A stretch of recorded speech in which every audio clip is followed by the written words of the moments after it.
नमस्कार दोस्तों, स्वागत है आप सभी का एक बार फिर से। दोस्तों, अगर आप अपनी लाइफ में कुछ नया सीखना चाहते हैं तो चैनल को सब्सक्राइब जरूर करिएगा। दोस्तों, आज हम आपको बताएंगे एक सामान्य से जानकारी, व्यक्ति विशेष और हर व्यक्ति से जुड़ी यह जानकारी है जिसको जानने के बाद आप भी अचंभित होंगे।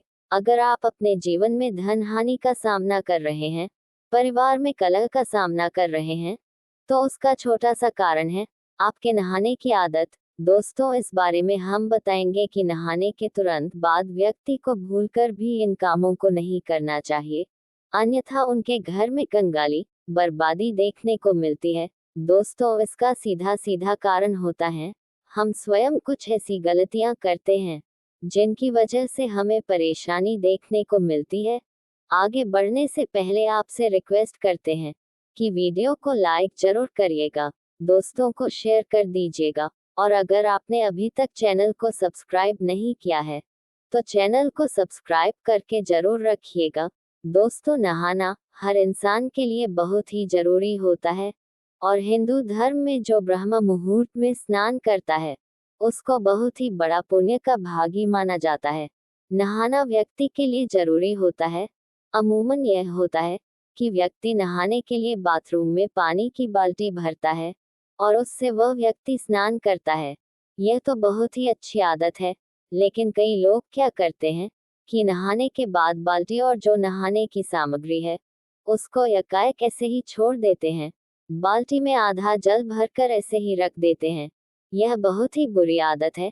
नहाने के बाद बाल्टी को सीधा नहीं रखना चाहिए, उसे तुरंत उल्टा करके रखें। ऐसा माना जाता है कि नहाने के बाद जो पानी छोड़ दिया जाता है उसमें अगर घर का कोई दूसरा व्यक्ति, घर का कोई भी दूसरा सदस्य स्नान कर लेता है तो उससे उसकी उम्र घटती है और साथ ही साथ नकारात्मक प्रभाव पड़ते हैं। दोस्तों, हर व्यक्ति अपनी किस्मत का धनी होता है। हर व्यक्ति के पास अपनी सकारात्मकता होती है, अपनी नकारात्मकता होती है, जिसके अनुरूप अगर आपका समय बुरा चल रहा होता है और अगर आप ऐसा कार्य करते हैं तो आपके परिवार के सदस्यों को भी उतना ही दुख देखना पड़ता है जितना आपको देखना पड़ता है। तो नहाने के तुरंत बाद आपको कभी भी अपनी बाल्टी में जल भरकर नहीं रखना चाहिए। इससे दोस्तों, एक तो ऐसे ही जल की हानि भी होती है और साथ ही साथ पारिवारिक सदस्यों को भी नुकसान का सामना करना पड़ता है। तो दोस्तों, कभी भी ऐसा कार्य नहीं करें। अगर संभव हो तो आपको नहाने के लिए शावर का यूज करना चाहिए। इससे धरती का जल भी बचता है और साथ ही साथ आपके कार्य में पानी भी कम लगता है। अगर आप ऐसा नहीं करते हैं तो कोई बात नहीं, लेकिन आपको पानी भूलकर भी छोड़ना नहीं चाहिए ताकि इससे आपको बर्बादी का सामना नहीं करना पड़े। तो एक बात और है कि कई लोग क्या करते हैं कि नहाने के बाद, विशेष तौर से पुरुष, अपने जो भीतर पहनने वाले कपड़े होते हैं, और कभी भी दोस्तों किसी महिला से इनको नहीं धुलवाना चाहिए। इन वस्तुओं को अंतर वस्त्र कहा जाता है। इन्हें व्यक्ति को स्वयं ही होना चाहिए। इसे वॉशरूम में ऐसे ही छोड़कर नहीं रखना चाहिए। दोस्तों, पुरुषों और महिलाओं को भी अपने वस्त्र स्वयं ही धोने चाहिए। इसे किसी दूसरे व्यक्ति से नहीं धुलाना चाहिए। इस बात का विशेष ध्यान रखना चाहिए। अगली चीज की बात करें तो कई लोग क्या करते हैं कि नहा कर आने के तुरंत बाद भी व्यक्ति अपने पैरों को धोते हैं। दोस्तों, आपको भूलकर भी ऐसा नहीं करना चाहिए। नहाने के बाद मन पवित्र हो जाता है और आपको प्रभु भक्ति में मन लगाना चाहिए। आप अपने पैरों को धोकर वापस शुद्धता का कार्य करते हैं, पर आप सोचते हैं मन ही मन शुद्ध हो गए हैं। लेकिन हिंदू धर्म में ऐसा वर्जित माना जाता है। हिंदू धर्म में पैरों से सर की तरफ स्नान किया जाता है। अगली चीज है कि नहाते समय व्यक्ति को भूलकर भी मौन होकर नहीं नहाना चाहिए। हिंदू धर्म में ऐसी परंपरा है कि नहाते समय मंत्रों का उच्चारण किया जाता है या मन ही मन कोई गाना गुनगुना रहे होते हैं। तो मौन होकर व्यक्ति को कभी भी नहीं नहाना चाहिए। वैज्ञानिक दृष्टि से भी मौन होकर नहाने को गलत माना गया है। दोस्तों, विशेष तौर से सुहागिन महिलाओं को नहाने के तुरंत बाद सिंदूर नहीं लगाना चाहिए।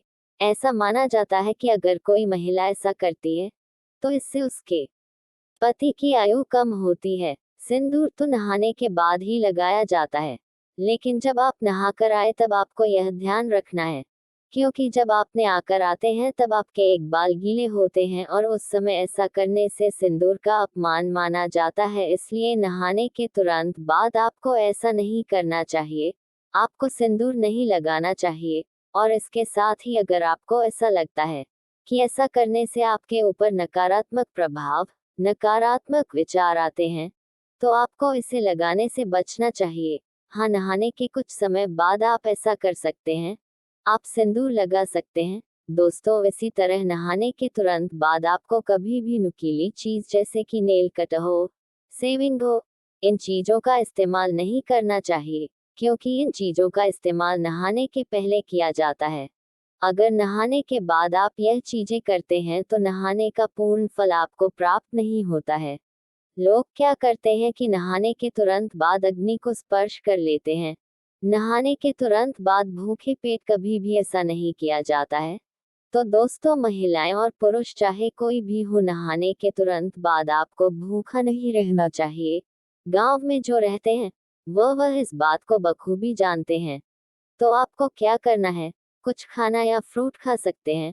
उसको खाकर उसके बाद आप अग्निदेव को हाथ जोड़ने के बाद, माता अन्नपूर्णा से प्रार्थना करने के बाद जो करना चाहते हैं वह कर सकते हैं, ताकि घर और परिवार के लिए मंगलमय हो। दोस्तों, महिलाएं क्या करती है कि नहाने के तुरंत बाद श्रृंगार कार्य करती है। दोस्तों, हिंदू शास्त्रों के अंदर इसे वर्जित माना गया है। आप कहेंगे कि श्रृंगार तो नहाने के बाद ही किया जाता है, तो आपकी बात बिल्कुल सही है। लेकिन नहाने के तुरंत बाद आपको सबसे पहले अपने बालों को सुखाना चाहिए, और अगर आपके खुले बाल हैं तो इसे आपको बांध लेना चाहिए। दोस्तों, ऐसा माना जाता है कि खुले बालों में नकारात्मक शक्ति बहुत ही जल्द प्रवेश कर जाती है। आपको गीले बालों को सुखाकर ही आपके आगे के कार्य करने चाहिए।